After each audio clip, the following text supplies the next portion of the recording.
Hey guys, welcome back to a new video. I'm Stephanie West. I'm a licensed counselor here in the state of Michigan, and I am owner and operator of In Progress Counseling.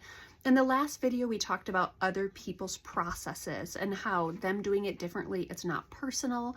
We can use self-talk and self-coaching to walk ourselves through distressors that show up in that. And the more we practice that self-regulation, the more we're going to move through those particular maybe tension points more easily and more healthfully over time. We're also going to create space today for the idea that some of us have incredibly different operating systems in general with how we navigate change, with how we navigate crises, with how we navigate, tension and stressors and anxiety. And we want to create space for our individuality, having a wide range under like what's normal. So there are going to be ways that I respond to things where some people are like, that is just not normal. And to a degree, us expanding out our understanding of normal is one of the most helpful ways to create space and grace for how other people navigate the world without kind of leveraging some sort of moral accusation or some sort of, hey, you're doing it wrong in their direction. An example I have of this that I do think a lot of people would actually find peculiar, and some would actually resonate with this. I've had clients say, oh, Steph, that's me. But the other week I was driving home, and I was on the phone with my sister. So we're hands-free here in Michigan. So I have it I have the phone just sitting there, and I'm just talking to my sister as I'm driving.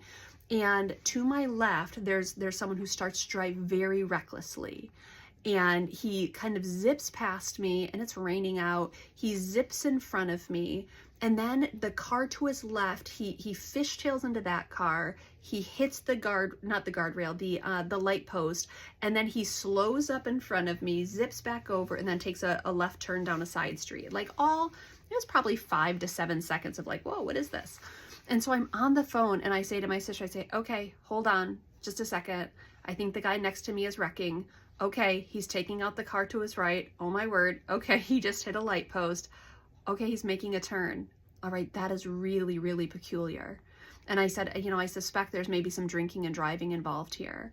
And I'm speaking at that cadence. I'm speaking with that like level of curiosity and that level of like, oh, okay, yep, this isn't safe. And I'm hanging back, and I'm kind of watching it unfold in front of me. And, if there's a crisis that shows up, then I'm able to, dial 911, or I'm able to like stop at the scene. But it all happens very quick. The car's gone. The other car keeps driving. And, I'm feeling the flood of chemicals.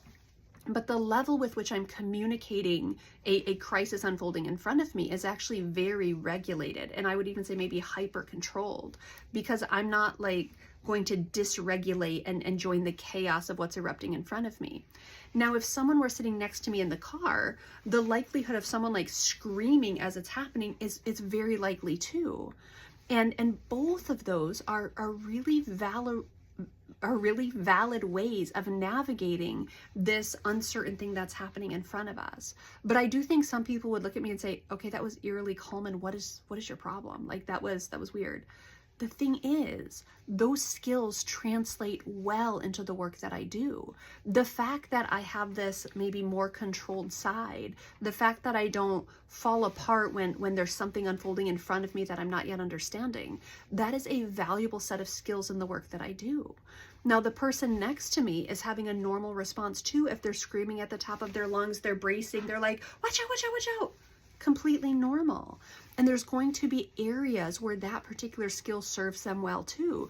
Being a touch more reactive, being a touch more, at the ready and bracing and all the things. Those are not problems. Those are, different pinpoints or different points along a wide range of what is normal. So that continuum is pretty broad. And it's really interesting to look at how people navigate change or crises or anxiety and use our reference point to say like, hey, everyone else is doing it wrong. They're not moving quickly enough. They're moving too quickly. They're too chaotic. They're too calm. And it's like, guess what? Normal is this really, really long continuum, and we all fall somewhere on it, or most of us fall somewhere on it. And so to honor the responses that each of us have and see them as value added, someone like me who is a little bit more, calm and a little bit more controlled during a crisis, That's really helpful. Someone who's having an appropriate fear response over here, that's normal and that has a place. And so we don't want to start to establish, hey, what's better, what's worse. We want to say they're very different. They equip us differently for different situations. And those are not problems, those are realities.